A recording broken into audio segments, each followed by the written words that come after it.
Hey everyone, so I wanted this video to be more beginner friendly, and so it's more oriented towards beginner beatboxers. So if you're a seasoned beatboxer and if you think that you already have an okay understanding of beatboxing, vocal bases and throat bass and beatbox terminology, you can skip over certain parts and I'm sure you won't miss out on much. Originally, I also really wanted to discuss the topic of subharmonics in this video and how it relates to throat bass because it's fascinating, but sadly, this video is already pretty long and wordy and crowded, and so I'm afraid I'm gonna have to save that discussion for its own separate video, but I promise I'll make that video and it'll be awesome. Okay. Hey everyone, this is Mace Rock here, and in today's video we have a fun one because in today's video we're gonna be learning about the throat bass. Wow. So, the throat bass. The throat bass is simply an amazing and brilliant beatbox sound. It's super versatile and a very iconic beatbox sound. It's considered a fundamental beatbox bass, and it's definitely one of, if not the most used, known, and popular beatbox vocal techniques. And what's really awesome about it is that it's not all too difficult to learn, which I think makes it a great beginner bass. So if you're a beginner and if you're just starting out on your beatboxing journey, I highly recommend you learn the throat bass. The throat bass I think will be an awesome addition to your sound kit because it's very versatile, pretty easy, and super useful and just super fun to mess around with. But if you're a seasoned beatboxer and you're just struggling with the sound or you're struggling to understand the sound, there is no shame in that at all whatsoever. And in today's tutorial, I'll try my best to provide as much useful information as possible for everyone. So in today's video, we will go over what a throat bass is. We will define what a throat bass is, what we define as a throat bass in the beatboxing world, and I'll clear up some confusion surrounding that part of the bass. Then we will go over how to perform the sound, how to actually do it, how to get it to work, what you should be looking for when trying to get it to work, some do's and don'ts, some things to look out for, you know, the usual stuff. Then we will talk about how to develop the bass, how to further practice the bass, and then I'm thinking we'll finish it off with discussing a couple of fun techniques, you know, give you some inspiration, you know, what's possible, what's not possible with this. I mean, everything is possible with this sound. So let's start this off by answering a very important question, which is what the heck is a throat bass? So a throat bass is this. It's this sound. This is what we define as a throat bass. It's that same technique that codfish uses together with decoy, together with Shazam, together with FIB, together with thousands of other beatboxers, and also the Mongolians for like the past couple thousand years. Yeah, they have been doing this throat singing technique called kargara, which is basically the same as throat bass. And they've been doing it to sing like beautiful bass overtones in the mountains and whatnot. So it's pretty ancient. It's been around since the beginning of time, basically. But it's all essentially the same thing. So how it works, anatomically speaking, in simple terms, is it's basically the vibration of your voice plus another vibration in the throat. That doesn't make anything clearer. So your voice, which is that's the vibration of your vocal cords. I'm sure most of y'all knew that. Now, if we were to shove a camera down your throat and look at your vocal cords, they look kind of like this. And when you do they come together and they vibrate at a certain frequency. But throat bass isn't just this. It's this plus another vibration in the throat coming from another set of chords. That other set of chords is known as the false folds or the vestibular folds. And so they can also come together and vibrate. And when you're doing throat bass, what happens is your vocal cords vibrate together with the false folds. The false folds are located slightly above the vocal cords in the throat, and when you do throat bass, they come together and they vibrate. Now, they don't just flop around, obviously, because, I mean, that sound has a certain clarity to it, right? And that's because they kind of sync up in a very specific harmonious way, sort of automatically, to create that lower bass tone of the throat bass. So it's magic. So the throat bass is this sound. It is not this sound.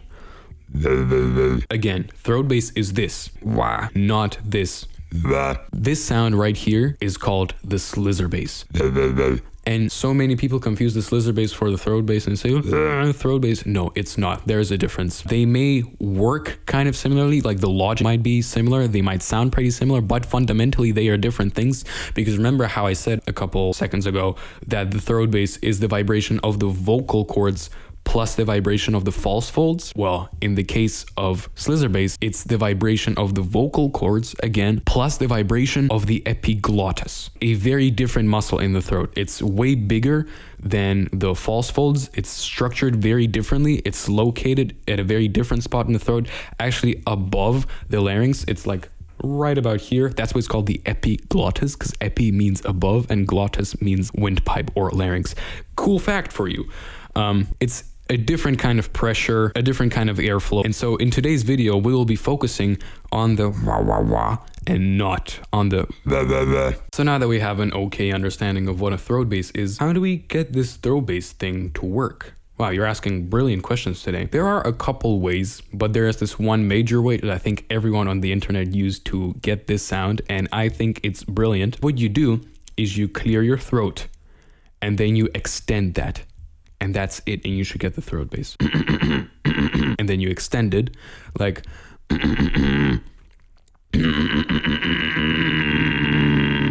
you try and keep that in place, and you should get the throat bass. Of course, it's not that easy, but it is pretty simple and easy. And why it's so cool is because one of the main functions of the false folds, right, which is that second secret set of folds that we want to activate, is when coughing or when clearing the throat. So by doing this and by extending it, by trying to keep it in place, we activate them, isolate it from the rest of the rumbling, and since we are kind of vocalizing it, like we should get the throat bass. It's cool, but there is one issue with this approach. Different people clear their throat differently. You know, some people clear their throat like more with the false folds, and other people clear their throat more with like the epiglottis. So like people do that, and how we want to do it for the throat bass is we want to do it this way. So what if your false folds don't really get activated as much when clearing the throat? That's totally possible. Another way to sort of engage your false folds is to do a certain kind of straining on the voice, which sounds like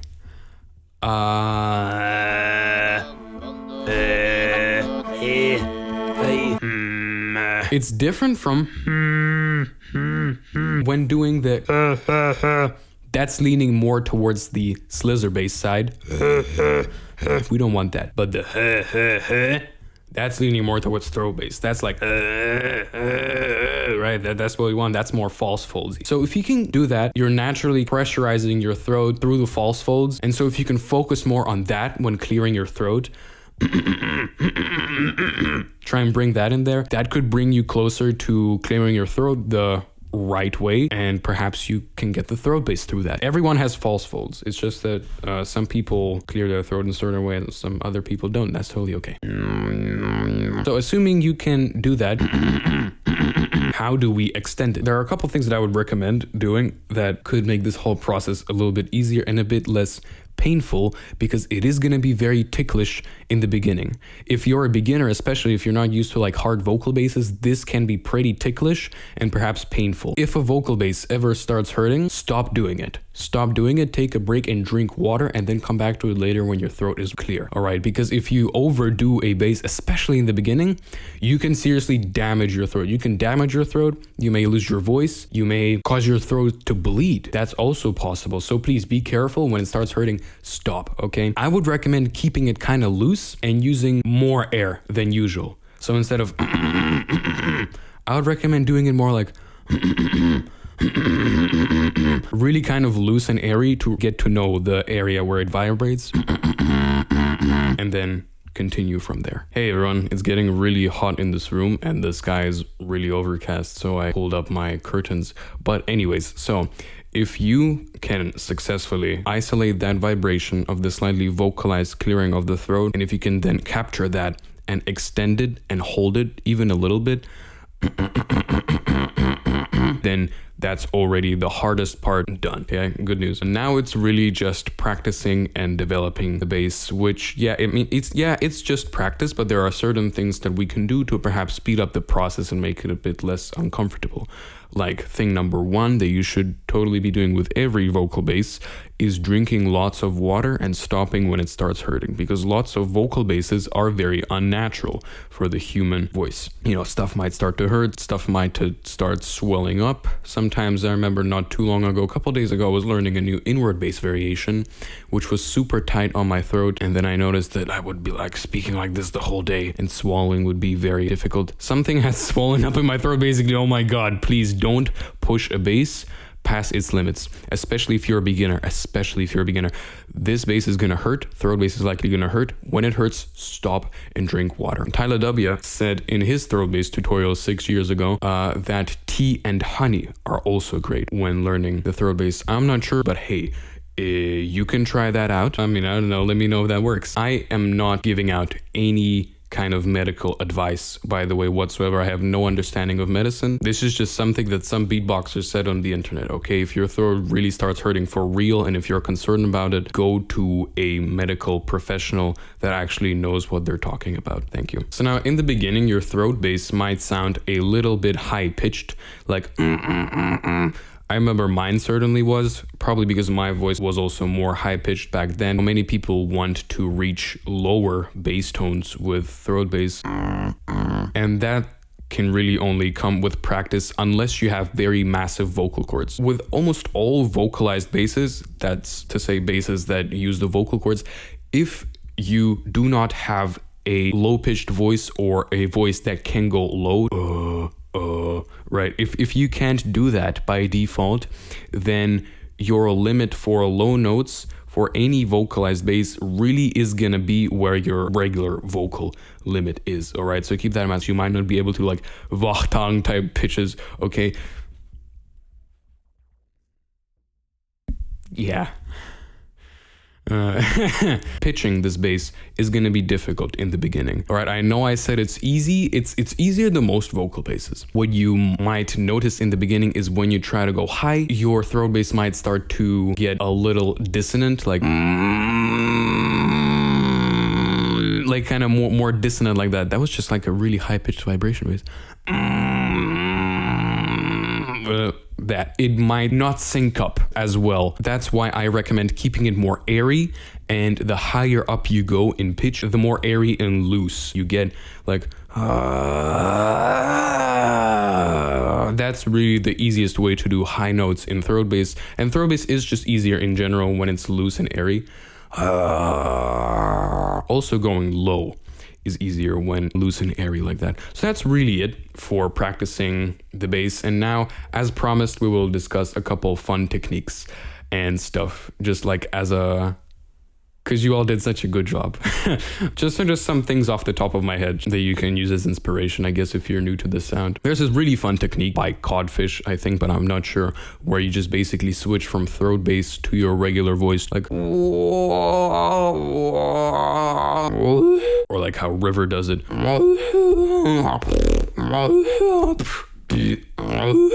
Right, that's also something you can do. I highly recommend you check out Codfish, River, and Reaps 1. Great for throat bass inspiration, as well as Decoy. I highly recommend you check out Decoy. He has a very unique throat bass technique where he kind of uses the siren sound and the tom thumb trumpet sound are essentially the same thing, but what he does is something like, which is worth experimenting with. And yeah, that's really it. That's really it for the tutorial. Thank you all for watching. I hope you learned how to do the throat bass. And maybe you didn't learn how to do the throat bass, but I hope that I have given you enough information to steer you in the right direction. I wish you all lots and lots of luck and fun. Yay!